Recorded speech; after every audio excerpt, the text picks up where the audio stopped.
तो फ्रेंड्स, कैसे हैं आप सभी। आज मैं आपको ह्यूमन रिसोर्स डेवलपमेंट का यूनिट 2 कराने जा रही हूँ। तो चलो शुरू करते हैं। कॉन्सेप्ट ऑफ स्ट्रेटेजिक एचआरडी, आज हम इसके बारे में पढ़ेंगे। इसके अंदर हम इसकी definition, objective, design, consideration etcetera के बारे में भी पढ़ेंगे। फर्स्ट है definition of HRD strategy. Means HRD strategy होती क्या है। ये एक तरीके का मास्टर प्लान है जो कि एम्प्लॉयज़ को मैनेज करने के लिए किसी भी बिजनेस ऑर्गेनाइजेशन के अंदर बनाया जाता है। ये कंपनी को गाइड करता है डील करने में एम्प्लॉय से रिलेटेड हायरिंग, ट्रेनिंग, परफॉर्मेंस और उनकी सैलरी से रिलेटेड। ये एक तरीके की ऐसी स्ट्रेटेजी है जो लॉन्ग रन पीरियड के लिए बनाई जाती है एचआर टास्क को अच्छे से कंप्लीट करने के लिए और प्रैक्टिस करने के लिए। इसके ऑब्जेक्टिव्स क्या क्या हैं। फर्स्ट है इम्प्रूव करंट एम्प्लॉय स्किल, यानी कि प्रेजेंट में जो एम्प्लॉयज़ काम कर रहे हैं उनकी स्किल्स को डेवलप करना। सेकंड है कंपनी के डिफरेंट पार्ट के बीच में स्ट्रेंथ के साथ कोऑर्डिनेशन कराना। उनकी स्ट्रेंथ कोऑर्डिनेशन मीन्स अलग अलग जो स्किल्स हैं उन सब का आपस में मेल जोल कराना अच्छे से वर्क करने के लिए। थर्ड है cultivate a work environment where employees can be creative and adopt to new technologies, यानी कि फिर ऐसा वर्क एनवायरनमेंट प्रोवाइड करते हैं जहाँ पर एम्प्लॉयज़ जो हैं अपनी स्किल्स को और भी ज़्यादा क्रिएटिव बना सकें और उसकी प्रैक्टिस कर सकें, नई टेक्नोलॉजी को अडॉप्ट कर सकें। Enhance relationship between management and employees और मैनेजमेंट के बीच में अच्छा रिलेशनशिप बनाने के लिए भी इनका उद्देश्य होता है। अब है design consideration of HRD system. इसके क्या क्या डिज़ाइन कंसिडरेशन है। फर्स्ट है consider how the company is organised. ये चेक किया जाता है कि कंपनी किस मैनर में ऑर्गेनाइज्ड है, क्या क्या काम कर रही है, किस तरीके से वहाँ पे वर्क फोर्स है, क्या डिपार्टमेंट्स है, उसके अंदर क्या काम हो रहा है। Think about the type of work the company does, फिर उस बारे में सोचती है कि कंपनी किस टाइप का काम कर रही है। Third one is take into account the company's culture. Companies के कल्चर को ध्यान में रखते हुए कोई भी डिसीजन लिया जाता है। Assess the skills employ already have. Employees के पास जो पहले से ही स्किल्स हैं कंपनी में आने से पहले से ही उनको भी देखा जाता है कि उनकी क्या क्या कैपेबिलिटी है। Look at how H R is currently managed in the company. Company में ह्यूमन रिसोर्स किस तरीके से मैनेज किया जा रहा है प्रेजेंट टाइम में, वो भी चेक किया जाता है। Consider how well employees get along with each other. फिर ये देखा जाता है कि एम्प्लॉयज़ जो हैं कंपनी के अंदर वो आपस में किस तरीके का तालमेल रखते हैं। अब हम पढ़ेंगे परफॉर्मेंस अप्रेजल के बारे में। तो परफॉर्मेंस अप्रेजल होता क्या है। ये एक तरीके का रिपोर्ट कार्ड है जो कि एम्प्लॉयज़ को प्रोवाइड किया जाता है उनके काम से और ग्रोथ से रिलेटेड। जैसे कि स्टूडेंट्स को स्कूल में प्रोवाइड किया जाता है एकेडमिक डेवलपमेंट से रिलेटेड, सेम एज हियर। इसके अंदर इनको बताया जाता है कि इन्होंने अपना काम कहाँ पर अच्छा किया है और इनको क्या क्या करने की ज़रूरत है। ये एक तरीके का डिस्कशन प्रोसेस होता है जिसके अंदर कुछ स्टेप्स लिए जाते हैं, जैसे कि फीडबैक टाइम। फीडबैक टाइम के अंदर क्या होता है, बॉस और एम्प्लॉय के बीच में कॉन्वर्सेशन होता है जिसके अंदर बॉस जो है एम्प्लॉय को बताते हैं कि वो कहाँ पर अच्छा कर रहे हैं, कहाँ में वो किस चीज़ में अच्छे हैं, कहाँ इम्प्रूवमेंट की ज़रूरत है और अपने गोल में कहाँ तक वो पहुँच चुके हैं। Goal setting at the beginning of the year you might have set some goals with your boss, like finishing a project or learning a new skill. During the appraisal you will talk about whether you met those goals or not.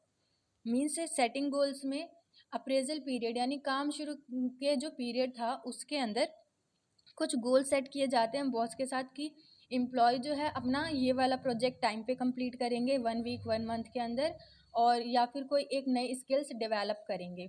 तो उस बारे में discuss किया जाता है कि आपने अपनी इस परफॉर्मेंस को कहाँ तक पहुँचाया है और आप अपना गोल अचीव कर पाए हैं या नहीं।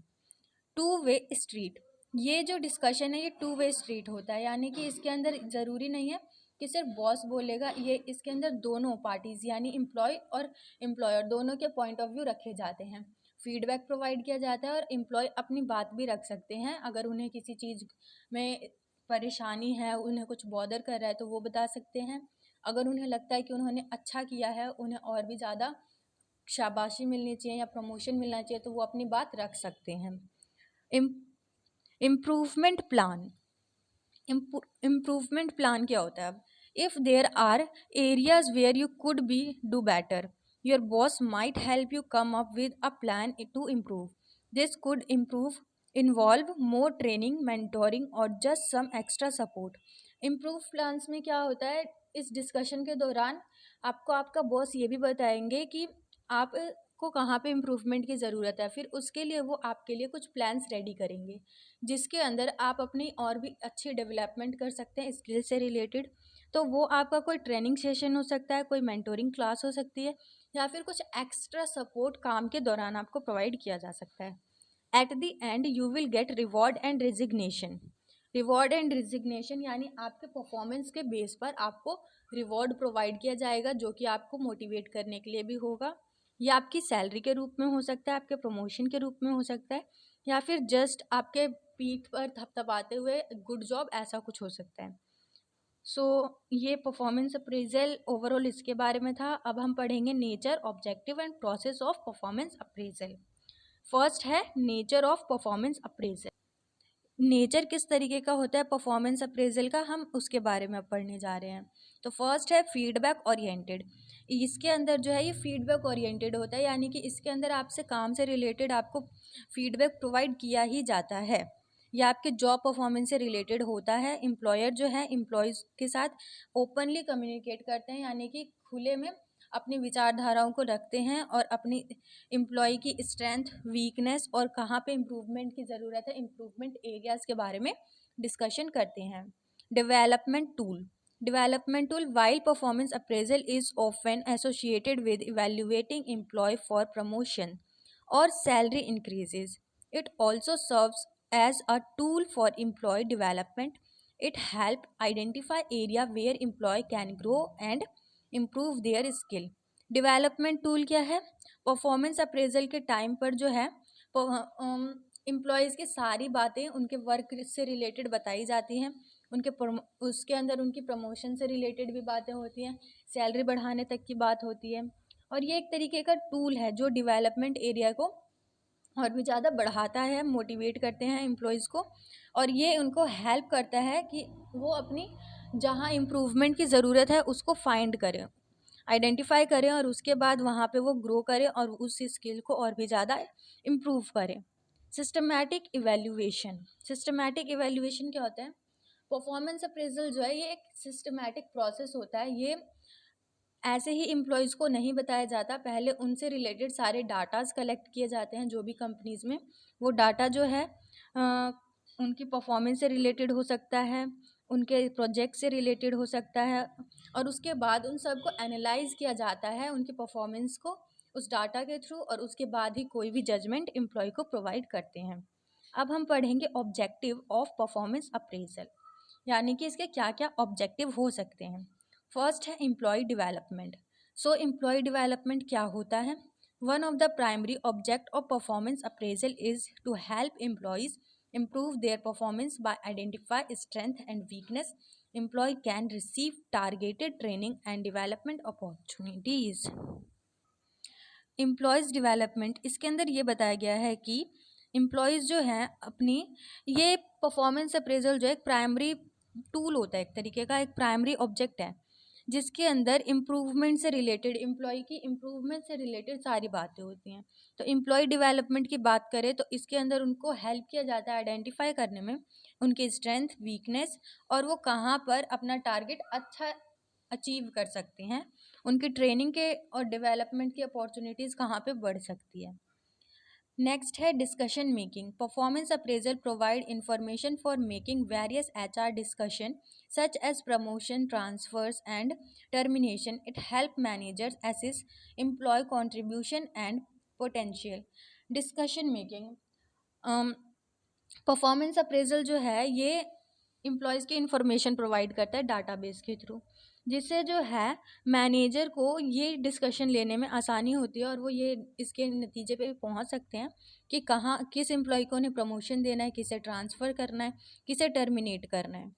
और ये जो है एम्प्लॉयज़ की कंट्रीब्यूशन और उनके पोटेंशियल को चेक करने के बाद ही डिसीजन लिया जाता है। अब है फीडबैक मैकेनिज्म। फीडबैक मैकेनिज्म क्या होता है? Performance appraisal serve as a formal mechanism for providing feedback to employees. It allows manager to communicate expectation, recognise achievement and address area needed improvement. Feedback mechanism तो मैंने पहले ही आपको बताया था, जैसे कि परफॉर्मेंस अप्रेजल जो है बेसिकली एम्प्लॉय से रिलेटेड फीडबैक ही होता है, उनके रिपोर्ट कार्ड के फॉर्म में इसे बोला जाता है। तो ये एक फॉर्मल मैकेनिज्म होता है जिसके अंदर एम्प्लॉयज़ को फॉर्मली फीडबैक प्रोवाइड किया जाता है। इससे उन्हें डिमोटिवेट करने का कोई भी मतलब मोटिव नहीं होता, उनको सिर्फ मोटिवेट करने के लिए और उनको और भी ज़्यादा प्रोत्साहित करने के लिए किया जाता है। ये इसके अंदर जो है एम्प्लॉयज़ को फीडबैक प्रोवाइड करते हैं और मैनेजर को अलाउ किया जाता है कि वो एक्सेप्शनल कम्युनिकेशन करें। ये रिकॉग्नाइजेशन अचीवमेंट के लिए होता है और कहाँ पे इम्प्रूवमेंट की नीड है उस एरिया को फाइंड करने के लिए भी होता है। Performance planning. अब परफॉर्मेंस प्लानिंग क्या होती है? Performance appraisal facilitate goal setting and performance planning. It help align individual employee goal with with organization objectives, ensure everyone is working toward the same target. Performance planning क्या होता है कि इसके अंदर सभी एक परफॉर्मेंस से रिलेटेड प्लानिंग की जाती है और ये सारी चीज़ें जो है इंडिविजुअल एम्प्लॉयज़ के इंडिविजुअल गोल के लिए होता है। यानी कि एक ऑर्गेनाइजेशन में हर एम्प्लॉय का इंडिविजुअल गोल सेट किया जाता है, उनके ऑब्जेक्टिव इंश्योर किए जाते हैं और सभी को जो है उनके टारगेट के थ्रू मतलब उनके टारगेट के लिए अचीव करने के लिए उनके गोल को काम कराया जाता है। तो उसके लिए जो प्लानिंग होती है वो परफॉर्मेंस प्लानिंग होती है जिसके अंदर एम्प्लॉयज़ की परफॉर्मेंस भी चेक होती है। अब हम पढ़ेंगे process of performance appraisal. So what is process of performance appraisal? इसके कुछ स्टेप्स हैं। फर्स्ट है सेटिंग परफॉर्मेंस स्टैंडर्ड। पहले ये सेट किया जाता है कि परफॉर्मेंस स्टैंडर्ड क्या है एम्प्लॉयज़ का। The process beginning with establishing clear performance standard and exception for each employee. These standards should be specific, measurable, achievable, relevant and time bound. यानी कि इसके अंदर पहले तो स्टैंडर्ड सेट किया जाता है हर एम्प्लॉय का कि क्या उनका स्टैंडर्ड है, मतलब उनके अंदर स्किल्स वगैरह को, उनकी एबिलिटी को चेक करने के बाद ये देखा जाता है कि वो किस तरीके के गोल को अचीव कर सकते हैं और ये एक स्मार्ट सेटिंग परफॉर्मेंस स्टैंडर्ड होता है। और यहाँ पे स्मार्ट की फुल फॉर्म भी बता रखी है, specific, measurable, achievable, relevant, time bounded. Next है performance monitoring. Throughout the appraisal period manager observe and monitor employee performance. They collect data on achievements, behaviour and outcomes relevant to the established standard.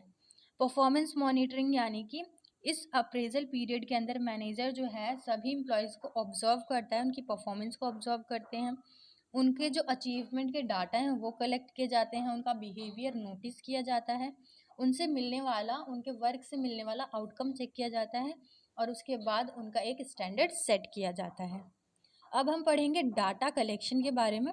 So data on employee performance is gathered from various sources including direct observation, work output, customer feedback, peer evaluation and self assessment. यानी कि employees का जो है data collection किस तरीके से किया जाता है, वो उनका डायरेक्ट ऑब्जर्वेशन किया जा सकता है या फिर उनके वर्क जो भी काम है उसका आउटपुट चेक किया जा सकता है। जो कस्टमर आ रहे हैं उनके थ्रू जो मिलने वाला फीडबैक है उससे उनकी परफॉर्मेंस चेक की जा सकती है। पीयर इवैल्यूएशन, जो वो पीयर में काम कर रहे हैं उसको चेक किया जा सकता है या सेल्फ असेसमेंट हो सकता है। परफॉर्मेंस इवैल्यूएशन क्या होता है? Manager assess employee performance based on the established standard and collect data. They compare actual performance against desire outcome to determine strength and area for improvement. अब परफॉर्मेंस इवैल्यूएशन कैसे होता है? जो भी डाटा एम्प्लॉयज़ का कलेक्ट किया गया है उसको उनकी कंपनी के डिज़ायर आउटकम से कंपेयर किया जाता है कि कंपनी कितना आउटकम सोच रही थी और उनकी परफॉर्मेंस से उन्हें कितना मिला है। उसके बाद ये डिटरमाइन किया जाता है कि उनकी स्ट्रेंथ क्या है और इम्प्रूवमेंट एरियाज क्या हैं। Feedback and discussion, managers provide feedback to employee based on the evaluation finding. They discuss performance strength, area needing improvement and development opportunities. Employee may also have the opportunity to provide input and discuss their perspective. यानी कि feedback and discussion इसके बाद किया जाता है employees के साथ, जिसके अंदर मैनेजर उन्हें फीडबैक प्रोवाइड करते हैं और ये बताते हैं कि जो भी डाटा उन्होंने कलेक्ट किया था उसकी इवैल्यूएशन के थ्रू उन्हें उनकी परफॉर्मेंस कैसी रही है, उनकी स्ट्रेंथ क्या क्या थी, कहाँ उन्हें इम्प्रूवमेंट की ज़रूरत है और कहाँ पे वो अपने आप को और भी ज़्यादा डेवलप कर सकते हैं। ये जो है उनको एक से अपॉर्चुनिटी प्रोवाइड की जाती है उनकी परफॉर्मेंस से related. Goal setting and development planning, based on the feedback and discussion, manager and employees collaborative set goals for future performance improvement. They may also create a development planning outlining action and resource needed to achieve these goals. Goal setting and development planning की जाती है। इसके बाद employees का फिर से अलग अलग इंडिविजुअल गोल सेट किया जाता है और उनकी डेवलपमेंट प्लानिंग की जाती है कि वो कहाँ से किस तरीके से अपनी स्किल्स कहाँ यूज़ करेंगे और डेवलप करेंगे, जैसे कि ट्रेनिंग के थ्रू, मेंटोरिंग सेशन के थ्रू। इसके अंदर मैनेजर जो है एम्प्लॉयज़ के साथ डिस्कशन करते हुए उनके कोलैबोरेटिव स्किल्स के बारे में बात करते हैं, उनके गोल सेट करते हैं और फ्यूचर परफॉर्मेंस में इम्प्रूवमेंट लाने की बात करते हैं और उनकी डेवलपमेंट अपॉर्चुनिटीज़ को और भी बढ़ाते हैं और क्रिएट करते हैं ऐसे रिसोर्सेज जहाँ से वो अपने गोल्स को भी अचीव कर सकें और अपने स्किल्स को डेवलप भी कर सकें। Follow up and review, performance appraisal is an ongoing process. Manager follow up with employees regularly to mentoring progress, provide support and make any necessary adjustment to goal or development plan. Follow up and review, performance appraisal के अंदर ये एक ongoing process है, ये हमेशा चलता ही रहता है क्योंकि कंपनी जो है अपने एम्प्लॉयज़ के अंदर स्किल्स डेवलपमेंट करती रहती है, कुछ ना कुछ उन्हें नया सिखाती रहती है। तो इसके अंदर जो है मैनेजर इन सभी बातों को फॉलो करता है और एम्प्लॉय की रेगुलरली मेंटोरिंग प्रोग्रेस करवाता है, उन्हें जो सपोर्ट चाहिए वो प्रोवाइड करता है और ये इंश्योर करता है कि नेसेसरी एडजस्टमेंट जो उन्हें चाहिए उनके गोल्स के लिए सारी चीज़ें फुलफ़िल हो ताकि उनका प्लान जो है डेवलपमेंट प्लान अच्छे से अचीव हो जाए। अब हम पढ़ेंगे परफॉर्मेंस मैनेजमेंट। परफॉर्मेंस मैनेजमेंट होता क्या है? So, performance management is like being the coach of a sport team. Just like a coach guides player to perform their best on the field, manager guide employee to do their best at work. Here's how it works. Means performance management क्या होता है? जैसे कि एक field में एक coach जो है अपने प्लेयर्स को मोटिवेट करता है ताकि वो अच्छा रन स्कोर कर सके, अच्छा खेले। सेम एज जो है परफॉर्मेंस मैनेजमेंट के अंदर जो मैनेजर होता है इसका, वो एम्प्लॉयज़ को मोटिवेट करता है, उनको गाइड करता है अच्छे से उनका काम करने में और टारगेट अचीव करने में। इसके अंदर कुछ पॉइंट्स बता रखे हैं उसके लिए, जैसे कि goal setting. Just as a coach set goals for the team to win match, manager set goals with employee for them to achieve at work. These goals are like targets for employees to aim for. Means जैसे coach जो है अपने players को एक goal set करके देता है कि आपको ये मैच जीतना है, इतने स्कोर्स करने हैं। सेम मैनेजर जो है अपने एम्प्लॉयज़ का गोल सेट करता है उनके काम की अचीवमेंट के लिए, उनके टारगेट के लिए हो सकता है, वो उनके प्रोजेक्ट से रिलेटेड हो सकता है, कुछ भी जो उनके काम से रिलेटेड हो।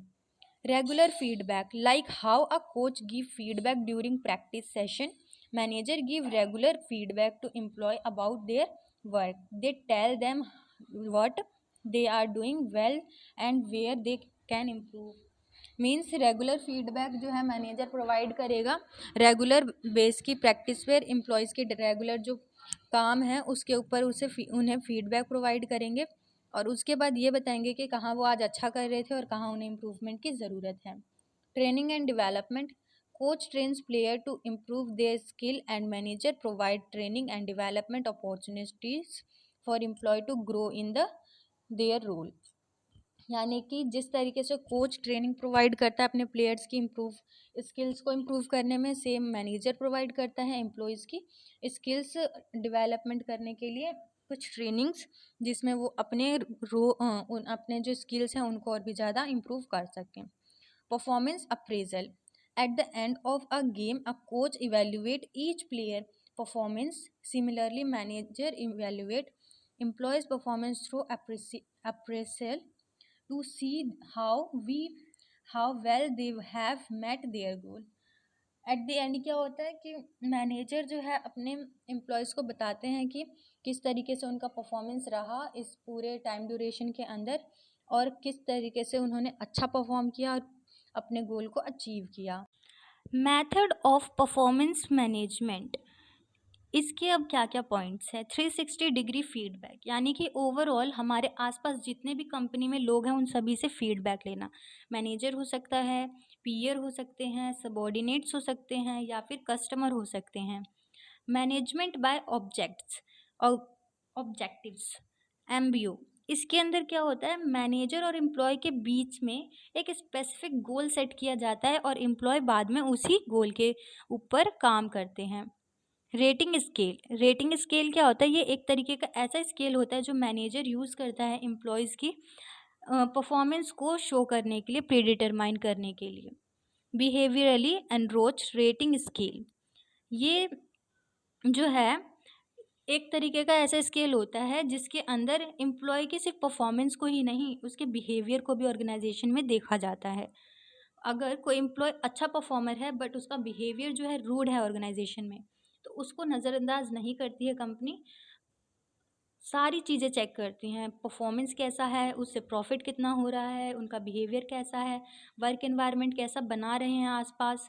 तो इन सभी चीज़ों को ध्यान में रखते हैं और जो एम्प्लॉयज़ में बेस्ट होता है उन्हें स्टार परफॉर्मर यानी स्टार एम्प्लॉय बनाते हैं कंपनी का। Critical incident techniques, this method focus on specific event और इंसिडेंट दैट डिमॉन्स्ट्रेट एक्सेप्शनल और poor performers. It's like highlighting game changing movement in a match to evaluate player performance. Critical incident techniques, इसके अंदर क्या होता है, जो employees poor performer है, जो अच्छे से काम नहीं कर पा रहे हैं या करते ही नहीं हैं, तो उनको भी देखा जाता है और किसी इंसिडेंट या इवेंट के थ्रू उन्हें डिमॉन्स्ट्रेट करते हैं और उन्हें हाईलाइट करके फिर उनके बारे में भी आगे चेक करते हैं कि उनकी परफॉर्मेंस को किस तरीके से वो अच्छा कर सकते हैं। अब पोटेंशियल अप्रेजल, अब पोटेंशियल अप्रेजल क्या होता है। पोटेंशियल अप्रेजल जो है ये बिल्कुल अपोजिट होता है परफॉर्मेंस अप्रेजल का। इसके अंदर एम्प्लॉय के अंदर की कैपेबिलिटी चेक करते हैं कि वो फ्यूचर में और कितना अच्छा कर सकता है और उससे ऑर्गेनाइजेशन को कितना फ़ायदा होगा। आगे जाने के बाद वो हमारी ऑर्गेनाइजेशन में और भी किस तरीके से डेवलपमेंट ला सकता है। इसके कुछ की पॉइंट्स हैं। फर्स्ट है फ्यूचर ओरिएंटेड, यानी ये फ्यूचर ओरिएंटेड होता है, ये अभी को छोड़कर फ्यूचर यानी आगे के बारे में सोचते हैं और फिगर आउट करते हैं कि एम्प्लॉय की कितनी पोटेंशियल है कि वो आगे हमारी टीम को किस तरीके से लीड कर सकता है या ऑर्गेनाइजेशन को हायर पोजीशन पे कैसे लेके जा सकता है। आइडेंटिफाई हाई हिडन टैलेंट, कुछ एम्प्लॉयज़ ऐसे होते हैं जो अपने टैलेंट के बारे में जानते ही नहीं है, उनको यही नहीं पता होता कि उनके अंदर कौन सा टैलेंट है। तो कंपनी क्या करती है, उनको उनका टैलेंट जानने में मदद करती है, उनको फाइंड आउट करने में मदद करती है और उसके बाद उनकी उससे चेक करते हैं कि उनका ये जो स्किल है, टैलेंट है, ये आगे हमें काम आएगा या नहीं, और उसके बाद उसमें डेवलपमेंट के लिए अपॉर्चुनिटीज़ प्रोवाइड करती हैं। Different from performance appraisal, potential appraisal पूरा डिफरेंट होता है परफॉर्मेंस अप्रेजल से, पूरा नहीं लेकिन थोड़ा डिफरेंस होता है, क्योंकि परफॉर्मेंस अप्रेजल करंट में जो एम्प्लॉयज़ कैसा कर रहे हैं उस पर ध्यान देती है, लेकिन पोटेंशियल अप्रेजल फ्यूचर गोल्स के बारे में सोचती है। तो अब हम पढ़ेंगे techniques of potential appraisal. Self appraisal होता है, यानी कि इसके अंदर एम्प्लॉय खुद ही से चेक करते हैं उनकी स्ट्रेंथ क्या है, वीकनेस क्या है और करियर अप्रिशिएशन क्या है। Peer appreciation, co-workers provide feedback on each other ability and potential।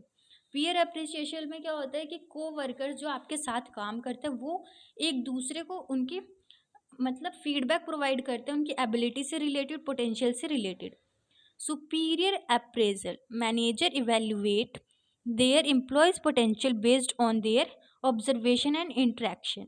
Superior appraisal में जो एम्प्लॉय से सुपीरियर होता है वर्क में, मैनेजर हो सकता है, उनका लीडर हो सकता है कोई भी, और फिर वो अपनी ऑब्जर्वेशन से ये चेक करते हैं कि एम्प्लॉय की क्या पोटेंशियल है, उसका क्या परफॉर्मेंस है।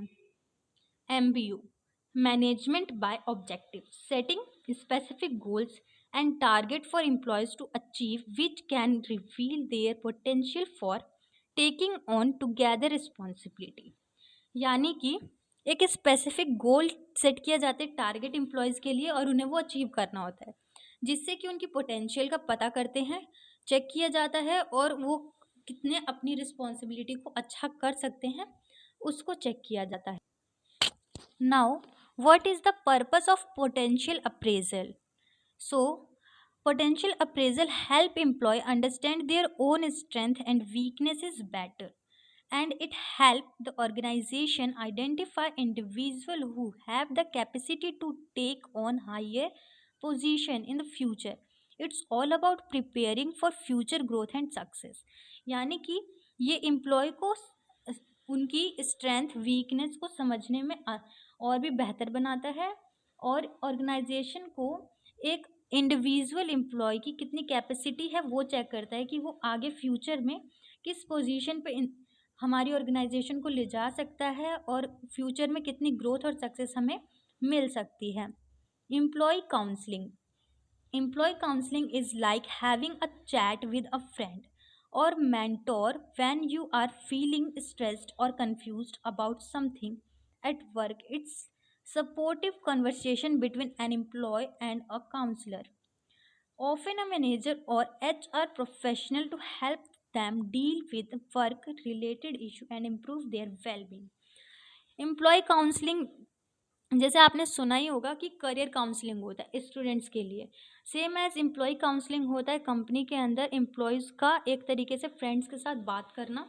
आप ये समझ सकते हो अगर वो किसी भी काम को लेके स्ट्रेस्ड फील करते हैं या कंफ्यूज हैं अपने काम को लेकर, तो इसके अंदर ये सपोर्टिव कॉन्वर्सेशन होता है जो इनसे इन सभी चीज़ों से बाहर निकलने में मदद करता है। ये एम्प्लॉय और काउंसलर के बीच में होता है। ये काउंसलर जो है कोई मैनेजर हो सकता है या कोई ह्यूमन रिसोर्स प्रोफेशनल हो सकता है। ये जो है किसी भी तरीके की काम से रिलेटेड इशू को सॉल्व करने में हेल्प करते हैं और इम्प्रूवमेंट किस तरीके से ला सकते हैं उसमें हेल्प करते हैं। इसके कुछ की पॉइंट्स हैं। फर्स्ट है supportive conversation, just like talking to a friend. Employee counselling is a chance for employees to express their feeling, concern और problem in a safe and confidence environment. यानी कि सपोर्टिव कॉन्वर्सेशन होता है ये एक तरीके का जिसके अंदर एम्प्लॉय काउंसलिंग के अंदर एम्प्लॉय को एक मौका दिया जाता है जिसके अंदर वो अपनी फीलिंग्स को, अपनी भावनाओं को, अपनी परेशानियों को सामने अच्छे से ला सकते हैं और अपनी परेशानी शेयर कर सकते हैं। Problem solving, the counsellor listen to the employees concern and help them figure out solving और strategies to overcome challenges they are facing at work. Counsellor जो है एम्प्लॉयज़ की सारी कंसर्न और प्रॉब्लम इशू को सुनते हैं और उसके बाद वो एम्प्लॉय को हेल्प करते हैं इन सभी चीज़ों से बाहर आने में, कुछ स्ट्रेटजी बताते हैं और अब उनके इस काम के चैलेंजेस से बाहर आने में मदद करते हैं।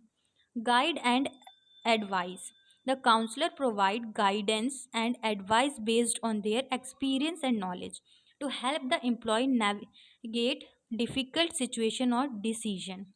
यानी कि एम्प्लॉय को गाइड भी करते हैं उनके काम से रिलेटेड कि आप इस तरीके से करेंगे तो आपका काम ज़्यादा बेहतर होगा। वो अपनी एक्सपीरियंस और नॉलेज को सामने रखकर उनको एडवाइस देते हैं और उनको और भी ज़्यादा मोटिवेट करते हैं। अब है emotional support. Employee counselling also offer emotional support, helping employee manage stress, anxiety, or other emotion that may be affecting their profession, performance और वेलबींग। यानी कि काउंसलर जो है सिर्फ उनके काम से रिलेटेड ही नहीं, उन्हें जो है इमोशनली सपोर्ट भी करते हैं। अगर उन्हें किसी स्ट्रेस की वजह से कोई इशू हो रहा है, उनकी भावनाओं को पहले समझते हैं और उसके बाद उसी के टूवर्ड्स, उनकी फीलिंग्स के टूवर्ड्स उनको कोई भी एडवाइस देते हैं उनकी परफॉर्मेंस को और भी अच्छा बनाने के लिए। Employee welfare. Employee welfare is like taking care of your work family. It's about making sure employees are happy, healthy and safe while they are at work. यानी कि एम्प्लॉय वेलफेयर में क्या होता है, उनको एक तरीके से कंपनी जो है एक तरीके से घर मानकर और उनके सभी एम्प्लॉयज़ को घर जैसी फैसिलिटी में रखा जाता है। यानी कि उनको खुश रखा जाता है, उनको एक हेल्दी वर्किंग एनवायरनमेंट प्रोवाइड किया जाता है और उनको एक सेफ वर्क प्लेस दिया जाता है जिसके अंदर वो खुश होकर अपने कॉन्फिडेंस के साथ, अपनी पूरी पोटेंशियल के साथ अपना काम कर सकें। Happy employee. When employees are happy, they work better and stay longer with the company. Employee welfare program aim to keep employees satisfied and motivated.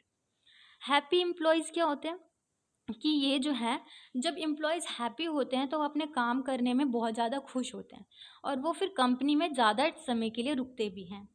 ये एम्प्लॉय वेलफेयर प्रोग्राम जो है एम्प्लॉय को सेटिस्फाई करने के लिए और मोटिवेट करने के लिए होता है। Healthy environment. Employee welfare include providing a safe and healthy work place. This means things like proper safety equipments, clean facilities and access to health care services. यानी कि हेल्दी एनवायरनमेंट प्रोवाइड किया जाता है। इसके अंदर वर्क प्लेस पे जो जिस चीज़ का काम है, जैसा डिपार्टमेंट है, उसको उस मैनर में वेल ऑर्गेनाइज किया जाता है। सेफ्टी ध्यान में देखी जाती है, जो भी नीड है एम्प्लॉय को काम करने के लिए उन सभी को फुलफ़िल किया जाता है। सफाई होती है और हेल्थ केयर सर्विसेज प्रोवाइड की जाती हैं। Work life balance. It's important for employees to have time for their personal life too. Employee welfare program may include flexible work hour, paid time off और family friendly policies। यानी कि employ अगर company में काम कर रहा है तो वो अपनी पर्सनल लाइफ को भी उतना ही टाइम दे। कंपनी इस बात को भी ध्यान में रखती है और इसके लिए उनको पेड पे आवर्स और फैमिली फ्रेंडली पॉलिसीज़, कुछ प्रोग्राम्स और पॉलिसीज़ बनाती हैं जिससे कि एम्प्लॉय को बेनिफिट होता है। Supportive culture. A good work environment is one where employee feels supported and valued. Employee welfare program foster a culture of respect, appreciation and teamwork। यानी कि सपोर्टिव कल्चर।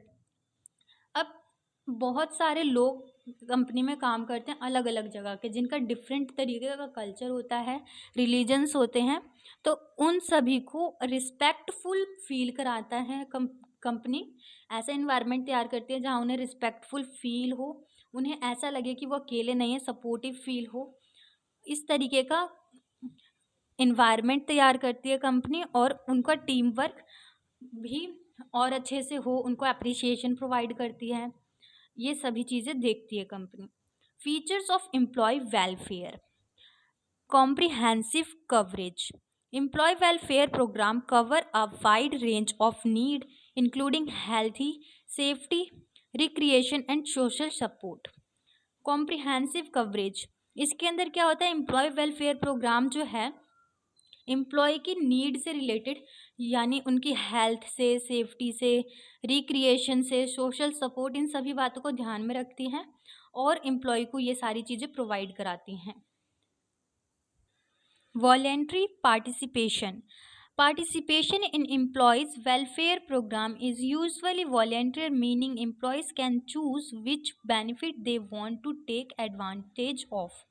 यानी कि यहाँ पर बहुत सारे कंपनी में बहुत सारे ऐसे बेनिफिट्स होते हैं जो एम्प्लॉयज़ को प्रोवाइड कराए जाते हैं, उनके पास चॉइसेस भी होती है और उसके अंदर एम्प्लॉय चूज़ कर सकते हैं कि उनको कौन सी बेनिफिट का एडवांटेज लेना है, किसका नहीं लेना है। Legal compliance. Welfare program often comply with labor laws and regulations to ensure fair treatment and protection of employees' right. यानी कि लीगल कंप्लेंट्स को भी ध्यान में रखते हैं वेलफेयर प्रोग्राम, जिसके अंदर लेबर लॉ और regulation of ensuring fair treatment, यानी कि सभी कानूनों का ध्यान में रखते हुए और फेयर ट्रीटमेंट, यानी किसी भी एम्प्लॉय को ऐसा नहीं है कि किसी को बहुत अच्छा ट्रीटमेंट मिल रहा है और किसी को बेकार, ऐसा नहीं होता। सभी के साथ फेयर ट्रीटमेंट किया जाता है और उनको प्रोटेक्शन प्रोवाइड की जाती है, एम्प्लॉयज़ राइट दिए जाते हैं। ये लीगल कॉम्प्लेंस में आता है। अब है continuous improvement. Employee welfare is an ongoing process. Companies regularly review and update their welfare program to meet the changes need and expectation of employees. Continuous improvement means इसके अंदर एम्प्लॉयज़ के अंदर लगातार इम्प्रूवमेंट कराया जाता है। ये ऑनगोइंग प्रोसेस होता है जिसके अंदर कंपनी जो है रेगुलरली अपडेट चेक करती है वेलफेयर प्रोग्राम का और उससे अंदर होने वाले चेंजेस का भी, एम्प्लॉयज़ से जो एक्सपेक्ट है उनके डेवलपमेंट से related. Type of welfare facilities. अब किस तरीके की वेलफेयर फैसिलिटीज़ कंपनी प्रोवाइड करती है एम्प्लॉयज़ को, उसके health care benefit. This includes medical insurance, access to health care providers, and wellness program to promote healthy living. Health care benefit के अंदर जो है एम्प्लॉयज़ को मेडिकल इंश्योरेंस प्रोवाइड करते हैं, उनके वेलनेस प्रोग्राम अरेंज करते हैं जिसमें उनके हेल्थ चेकअप होता है उनके हेल्दी लाइफ को प्रमोट करने के लिए।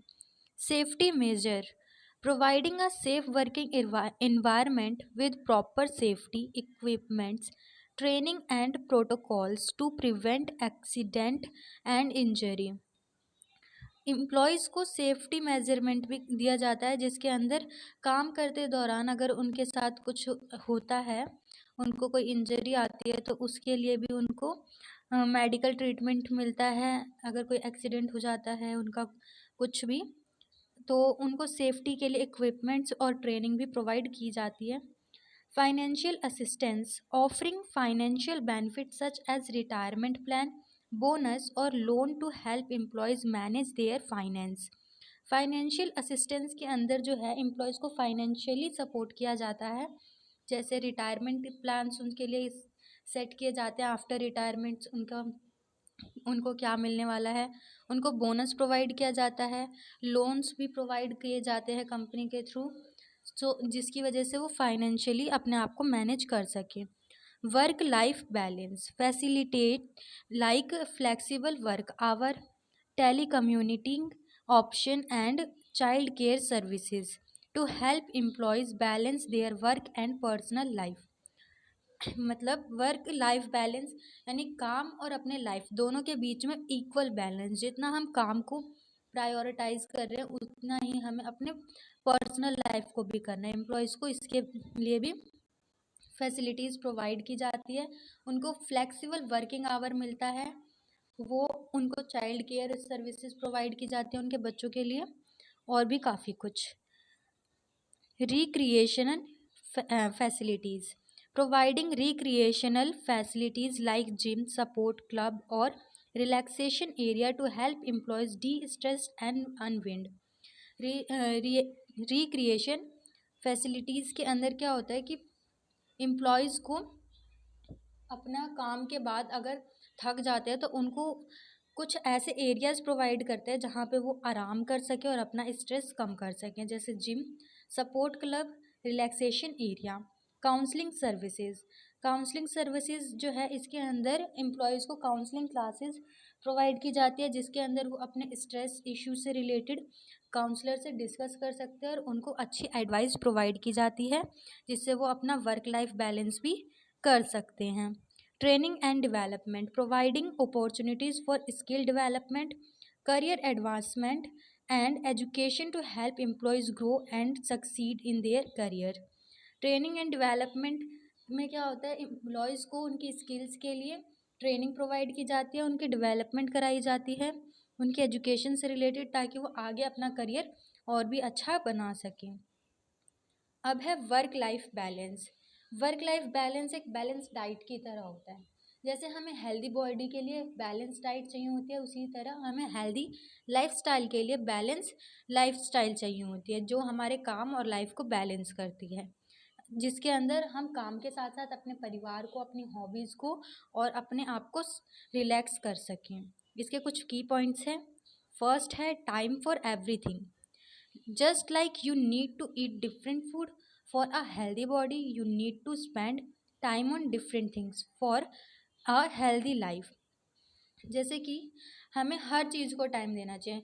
अपने शरीर को अच्छा रखने के लिए जैसे हमें हर तरीके का खाना खाना चाहिए, उसी तरीके से हमारी ज़िंदगी को अच्छा बनाने के लिए हमें हर तरीके का काम करना चाहिए। यानी कि हमें अपने वर्किंग एरिया जो है, जैसे कंपनी में काम करते हैं तो हमें वहाँ पर, स्कूल में तो उसको टाइम देना चाहिए। हमें अपने हॉबीज़ को, यानी कि अगर हमारी हॉबी रीडिंग है, प्लेइंग है, तो उसको थोड़ा टाइम देना चाहिए। फैमिली को टाइम देना चाहिए, फ्रेंड्स को देना चाहिए, जिससे हमारे एक हेल्दी बैलेंस वर्क लाइफ बनती है। वेल राउंडेड लाइफ, हमें हर चीज़ को इम्पोर्टेंस देनी चाहिए। काम के साथ साथ हमें अपनी फैमिली के साथ अपना टाइम स्पेंड करना चाहिए, हम जिससे प्यार करते हैं उसके साथ अपना टाइम स्पेंड करना चाहिए। अपनी फिजिकल फिटनेस को ध्यान में रखना चाहिए, मेंटल एक्सरसाइज करनी चाहिए। Reducing stress, too much work and not enough relaxation can lead to stress and burnout. यानी कि अगर हम बहुत ज़्यादा काम करें और आराम ही ना करें तो क्या होगा, हमारा शरीर जो है थकान की वजह से टूटने लगेगा। तो हमें जो है अपना स्ट्रेस कम करने के लिए काम भी बराबर करना चाहिए हिसाब से, और अपने आप को रिलैक्स भी उतना ही करना चाहिए। अब है importance of work life balance. इसकी क्या इम्पोर्टेंस है? बेटर हेल्थ, ये एक बेटर हेल्थ के लिए इम्पॉर्टेंट है। Balancing work and personal life lead to better physical and mental health. It reduces the risk of stress-related illness and improve overall happiness and satisfaction। यानी कि जब हम अपना वर्क लाइफ बैलेंस करते हैं, काम और लाइफ को बैलेंस करके रखते हैं, तो हमें क्या होता है, एक हेल्दी लाइफ मिलती है। हम पे काम का भी ज़्यादा स्ट्रेस नहीं होता, हम खुश भी होते हैं और हम अपने काम से सेटिस्फाई भी होते हैं। Improved relationship, spending quality time with family friends strengths relationship and create a support system which is important for emotional well-being। यानी कि हम इससे जो क्या है, हमें अपने रिलेशनशिप को भी अच्छा करने का मौका मिलता है। अपने परिवार के साथ, दोस्तों के साथ, हमारे जो सपोर्टिव होते हैं, जो हमारे बैक टू खड़े रहते हैं हमेशा, उनके साथ हमें इमोशनली भी अच्छा होने का मौका मिलता है। इंक्रीज्ड प्रोडक्टिविटी, जब हम ब्रेक लेते हैं तो हम क्या होता है, रिचार्ज हो जाते हैं एक तरीके से, हमारा स्ट्रेस रिड्यूस हो जाता है और हमें वापस से एनर्जी आ जाती है। तो इससे हमारी प्रोडक्टिविटी और क्रिएटिविटी बढ़ती है, हम बहुत अच्छा सोचने की क्षमता हमें आ जाती है। तो ये हमारी क्रिएटिविटी और प्रोडक्टिविटी को भी बढ़ाता है। हायर जॉब सेटिस्फैक्शन, जब हम अपने काम और लाइफ को बैलेंस करके रखते हैं तो क्या होता है, हम अपने काम से भी खुश होते हैं, अपने जॉब से भी खुश होते हैं, हमें अच्छा एक्सपीरियंस भी मिल रहा होता है और किसी बात का स्ट्रेस भी नहीं होता। तो इससे क्या होता है, हमें सेटिस्फैक्शन होती है अपनी लाइफ में। नेक्स्ट है strategies to create work life balance. अब वर्क लाइफ बैलेंस करने के लिए कुछ स्ट्रेटजीज बता रखी हैं, जैसे कि सेट बाउंड्रीज, हमें अपने काम के कुछ लिमिटेशंस बना देनी चाहिए। जैसे कि किसी भी काम को करने का एक टाइम ड्यूरेशन होता है, उस टाइम ड्यूरेशन के अंदर ही करना चाहिए। उसके बाद हमें अपने बाकी चीज़ों को भी टाइम देना चाहिए। प्रायोरिटाइज वर्क टास्क, यानी कि जो काम इम्पॉर्टेंट है हमें पहले वो करना चाहिए, उसे प्रायोरिटी देनी चाहिए। और जो ज़्यादा इम्पॉर्टेंट नहीं है, हम पे टाइम है, तो हम अपनी बॉडी को रिलैक्स करके, स्ट्रेस रिड्यूस करके उस काम को कर सकते हैं।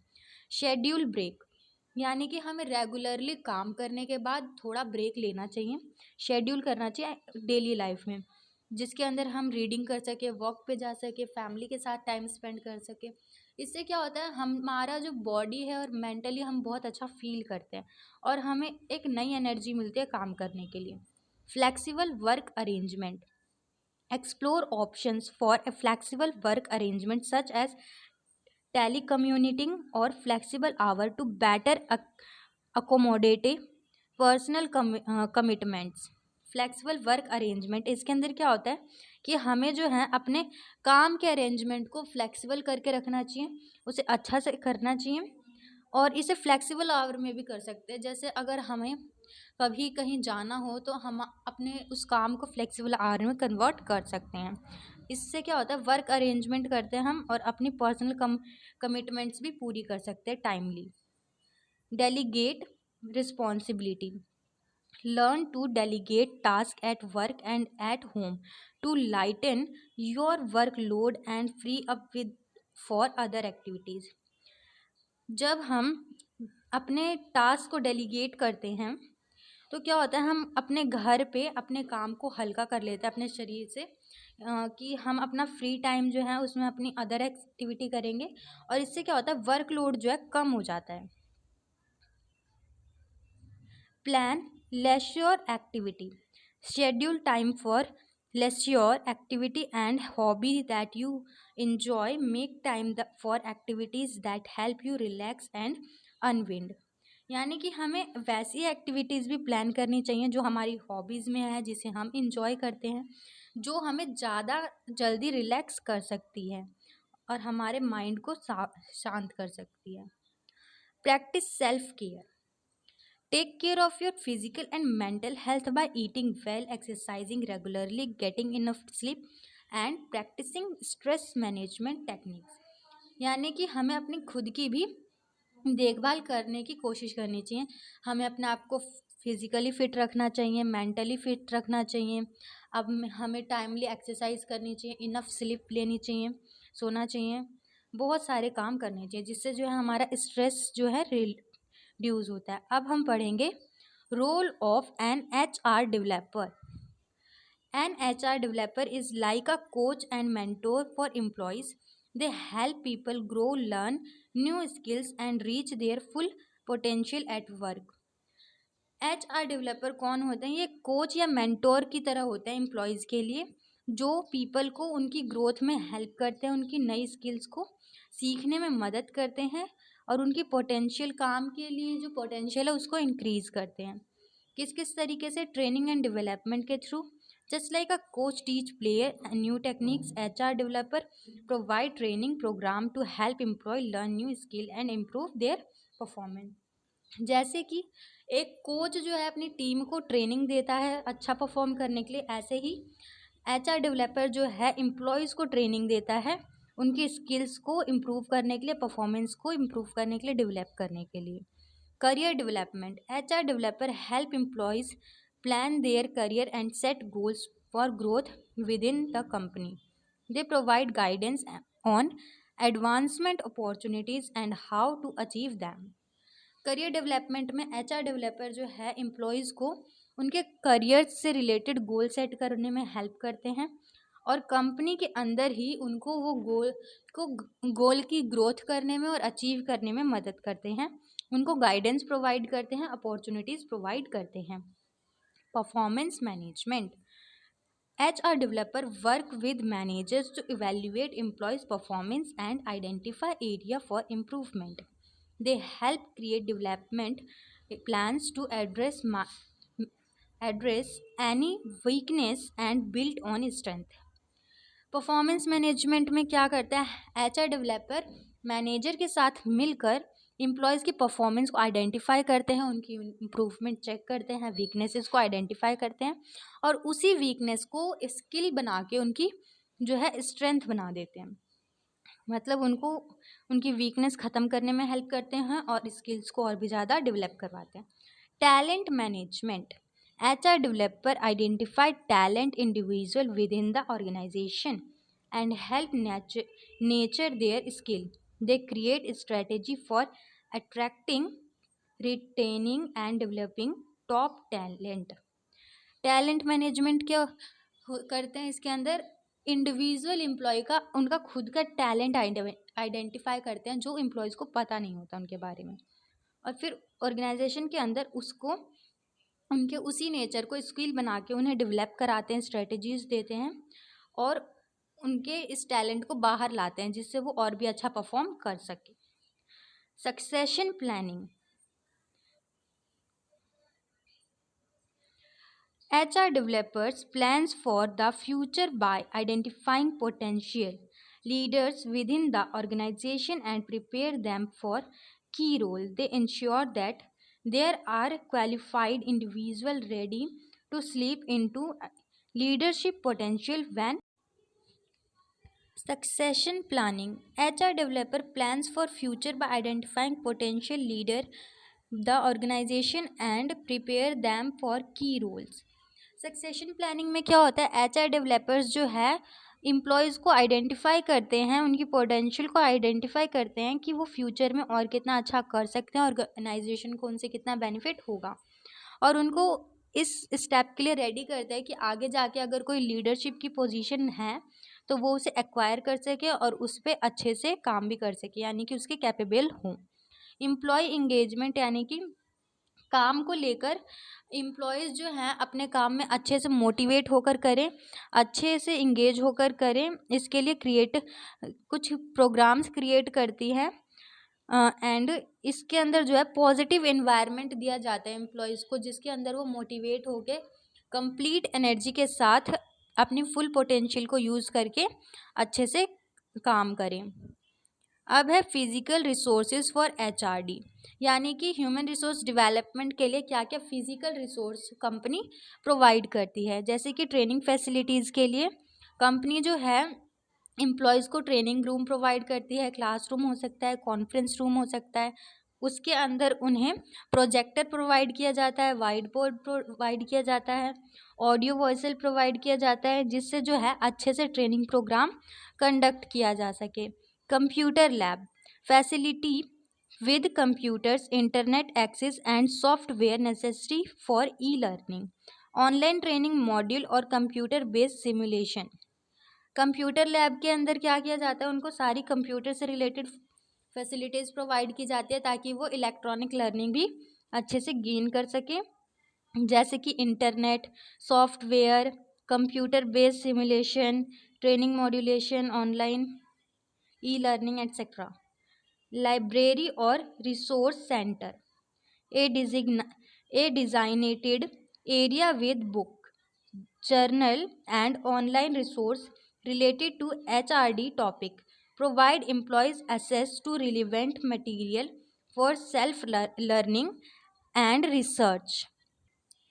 इसके अंदर क्या है कि लाइब्रेरी रूम प्रोवाइड किया जाता है एम्प्लॉयज़ को, जिसके अंदर वो books, journal things like online resources और न्यूज़पेपर, उन सभी चीज़ों से अपनी नॉलेज को इन्हेंस कर सकें और सेल्फ लर्निंग कर सकें रिसर्च के through. Meeting room space for holding discussion, brainstorming session और team meeting related to HRD initiative, fostering collaboration and communication among employees. Meeting room में क्या होता है कि एक डिस्कशन होल्ड किया जाता है जिसके अंदर ब्रेनस्टॉर्मिंग का सेशन होता है या फिर टीम मीटिंग रखी जाती है HRD इनिशिएटिव से, और इसके अंदर जो है कोलैबोरेशन से रिलेटेड और एम्प्लॉयज़ से कम्युनिकेशन से रिलेटेड बातें होती हैं और उनके काम से रिलेटेड भी बातें होती हैं.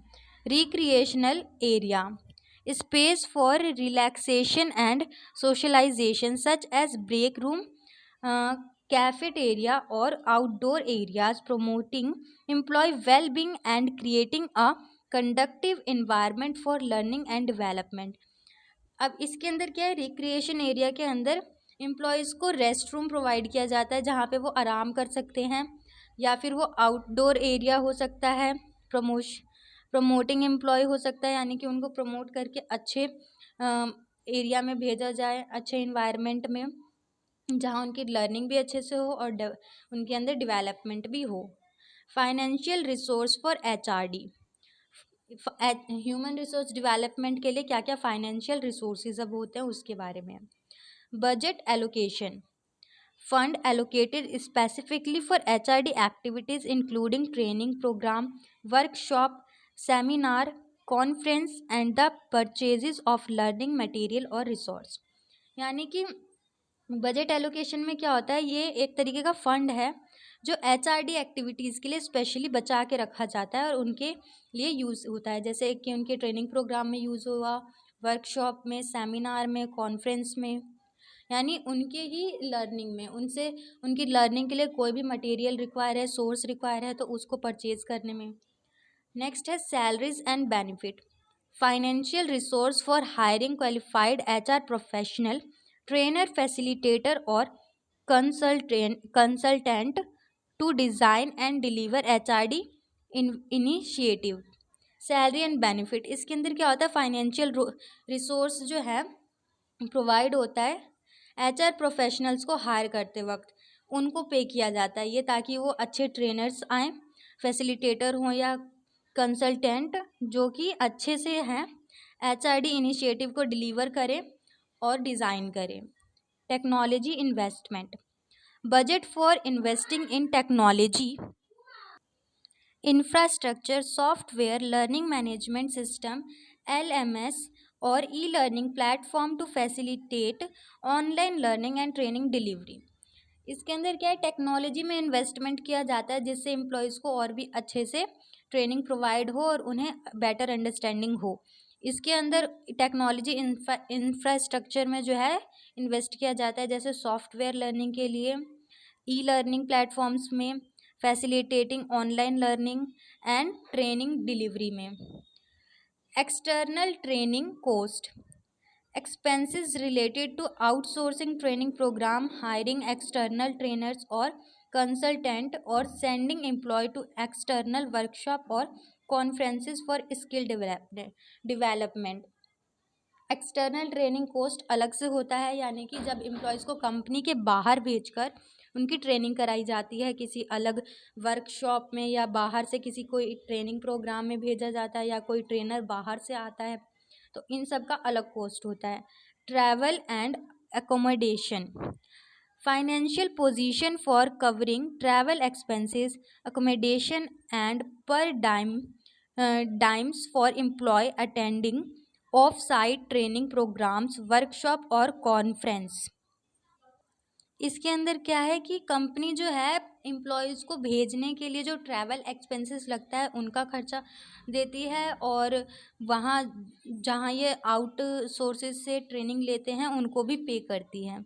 Evaluating and assessment, budget for conducting assessments, survey और evaluating to measure the effectiveness of HRD initiative and gather feedback for continuous improvement. इसके अंदर क्या होता है कि एम्प्लॉयज़ का असेसमेंट लिया जाता है, उसको इवैल्यूएट किया जाता है और उनको फीडबैक प्रोवाइड किया जाता है, जिससे जो है वो कॉन्टिन्यूसली अपनी स्ट्रेंथ को जाने, इम्प्रूवमेंट एरिया को जाने और उसमें और भी अच्छा परफॉर्म करें। Incentives and reward, financial incentives, bonus और reward for employees who participate in training program, achieve learning milestone or demonstrate improved performance as a result of HRD intervention। यानी कि इंसेंटिव एंड रिवॉर्ड्स जो है, जो employ अपने training programme के दौरान अच्छा परफॉर्म करता है उनको अच्छे से बोनस प्रोवाइड होता है, उनको रिवॉर्ड्स दिए जाते हैं। अब है HR अकाउंटिंग। HR अकाउंटिंग होता क्या है? HR accounting refers to the process of qualifying and analyzing the cost associated with human resource activities within an organization. It involves tracking, measuring, and reporting on the monetary value of human resource to assess their contribution to organizational objectives। HR accounting क्या होता है कि इसके अंदर ये एक qualified process है जिसमें कोस्ट से रिलेटेड एनालाइजेशन होता है, जो कि ह्यूमन रिसोर्स एक्टिविटी के ऊपर खर्चा किया जाता है ऑर्गेनाइजेशन के अंदर, और ये जो है एम्प्लॉयज़ की ट्रैकिंग, उनके परफॉर्मेंस को मेज़र, रिपोर्ट करना, monitoring value of human resource सभी को देखता है, उसे असेस करता है, कंट्रीब्यूशन देखते हैं कि कितना ऑर्गेनाइजेशनल ऑब्जेक्टिव को अचीव किया है, क्योंकि जब इन्वेस्ट करते हैं तो उसका आउटकम भी ऑर्गेनाइजेशन चाहती है। Tracking cost, HR accounting involve tracking various costs related to human resource such as recruitment expenses, training cost, compensation and benefit employees turnover expenses and other HR related expenditure। Tracking cost के अंदर क्या है, ये जो है बहुत सारे coast को इन्वॉल्व करते हैं जो कि ह्यूमन रिसोर्स पे हुआ होता है, जैसे कि रिक्रूटमेंट एक्सपेंसेस, ट्रेनिंग कोस्ट यानी कि उनकी ट्रेनिंग में जो कोस्ट लगी है, expectation and benefit employee turnover expenses, यानी कि ये भी चेक करते हैं कि हमने जितना इन्वेस्ट किया है कि उतना ही एम्प्लॉय से हमें जो है बेनिफिट हुआ या नहीं हुआ, और अदर HR रिलेटेड एक्सपेंडिचर्स का भी देखते हैं। Measuring value, it aims to measure the value of human resource in term of their contribution to the organization performance and bottom line. This includes assessing factors like employees' productivity, efficiency and impact on organizational goal. इसके अंदर क्या है कि value को measure किया जाता है। Cost check करने के बाद क्या होता है, वैल्यू को मेज़र किया जाता है कि जितना हमने इन्वेस्ट किया है कंपनी ने, उतना ही उन्हें एम्प्लॉय से बेनिफिट हो रहा है या नहीं हो रहा, उनकी परफॉर्मेंस ऑर्गेनाइजेशन में कैसी है, किस उनकी प्रोडक्टिविटी जो है बढ़ी कि नहीं बढ़ी, इफ़िशियंसी बढ़ी कि नहीं बढ़ी, गोल्स अचीव हो रहे हैं नहीं हो रहे हैं, वो भी बॉटम लाइन से चेक किया जाता है। Analysing impact, HR accounting analyze how HR investment impact key business metrics such as revenue growth, profitability, customer satisfaction and employee relation rate। यानी कि ये जो है एनालाइजिंग इम्पैक्ट भी देखते हैं कि HR इन्वेस्टमेंट ने कितना जो है बिजनेस मैट्रिक्स के ऊपर इम्पैक्ट डाला है, जैसे कि उनकी रिवेन्यू में ग्रोथ हुई कि नहीं हुई, प्रॉफिट मिला कि नहीं मिला, कस्टमर सेटिस्फैक्शन है या नहीं है, एम्प्लॉय रिटेंशन रेट क्या है अभी। It help organisation understand the return on investment of their HR initiative, यानी कि ये ऑर्गेनाइजेशन को ये समझने में मदद करते हैं कि उनका रिटर्न ऑन इन्वेस्टमेंट यानी एम्प्लॉयज़ पे जितना भी इन्वेस्ट किया उन्होंने ऑर्गेनाइजेशन के अंदर, उसका उन्हें रिटर्न इफेक्टिवली मिल रहा है या नहीं मिल रहा।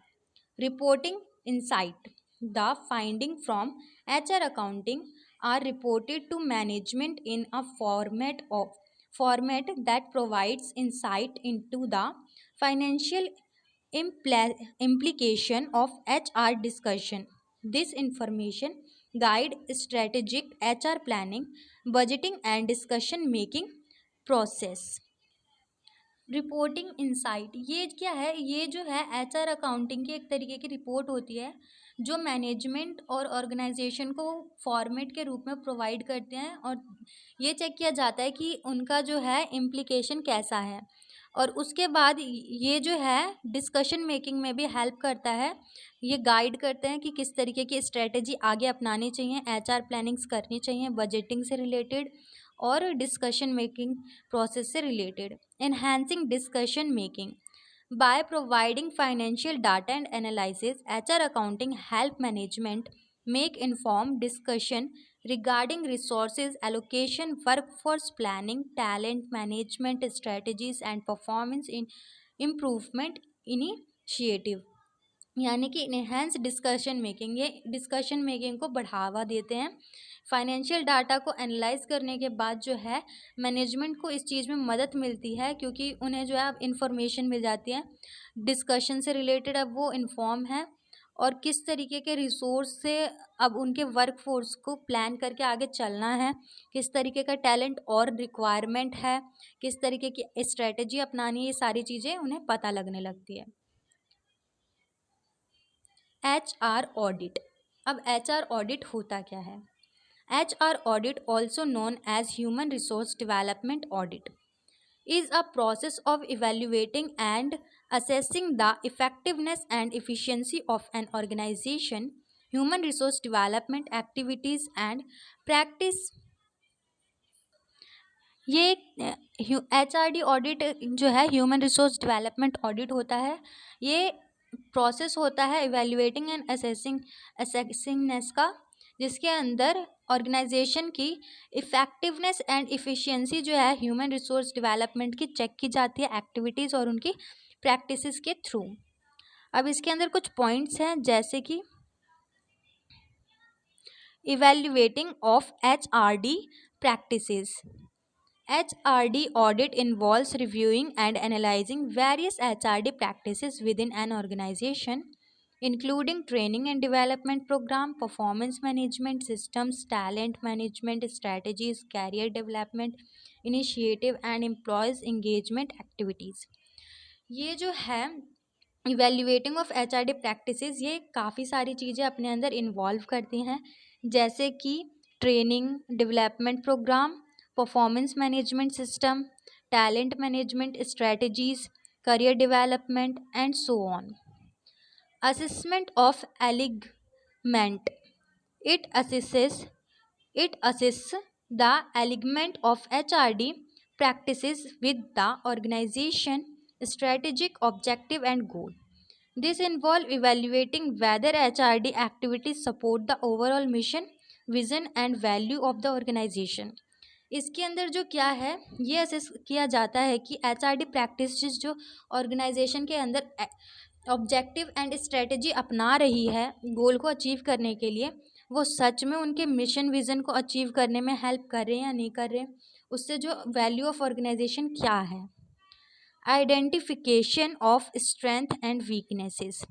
HRD audit identifies the strength and weaknesses of exciting HRD practices. It helps organization understand what they are doing well and areas where improvement is needed to enhance the effectiveness of HRD initiative. ये जो है employees की मतलब strength and weaknesses को find करने में मदद करते हैं और यह समझने में मदद करता है कि कहाँ पर एरिया ऑफ इम्प्रूवमेंट ज़रूरत है और कहाँ पे इफ़ेक्टिवनेस की ज़रूरत है, और उस हिसाब से फिर आगे काम होता है. Measurement of effectiveness. The audit measures the effectiveness of HRD program and practices in achieving desired outcomes such as employee performance improvement, skill development, talent retention and organization growth. अब इसके अंदर मेज़र किया जाता है इफ़ेक्टिवनेस, जो सोचा गया था वो सारी चीज़ें इफ़ेक्टिवनेस के साथ कंप्लीट हुई है या नहीं हुई, अचीव हुई है या नहीं हुई. डिज़ायर आउटकम, जैसे कि एम्प्लॉयज़ के अंदर कोई भी नए स्किल डेवलप होना, उनका टैलेंट रिटेंशन होना, ऑर्गेनाइजेशन के अंदर ग्रोथ होना. Complaints with law and regulation. HRD audit ensure that HRD practices comply with relevant law, regulation and industry standard. It help organization identify any legal or regularity gap and take corrective action to mitigate risk. ये क्या है, ये HRD audit इसके अंदर ये सारी चीज़ें ensure करता है, चेक करता है कि इसके अंदर सारे लॉ रेगुलेशंस जो है फॉलो हो रहे हैं नहीं हो रहे कंपनी के अंदर, इंडस्ट्रियल स्टैंडर्ड है या नहीं है, लीगल एक्शंस हो रहे हैं या नहीं हो रहे, ये सारी चीज़ें चेक करता है. यानी कि ये सारा जो है इलीगल तो नहीं है, या फिर मतलब कोई भी रॉन्ग काम तो नहीं है इसमें, या फिर कोई छूट तो नहीं रहा लीगली प्रोसेस में. Recommendation for improvement.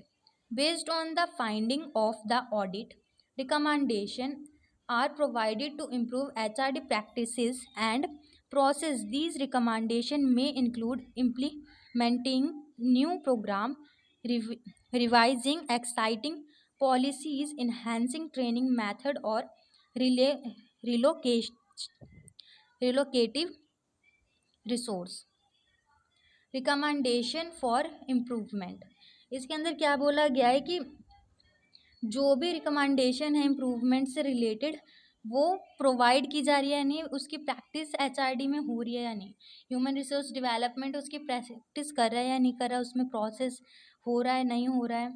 ये जो है न्यू प्रोग्राम्स को भी इंक्लूड करती हैं और अपनी पॉलिसीज़ को रिवाइज करके इन्हेंस करते हैं, ट्रेनिंग मेथड्स को भी इन्हेंस करते हैं रीलोकेटिंग रिसोर्सेज का यूज़ करके. सो आज की वीडियो में इतना ही, तब तक के लिए बाय बाय.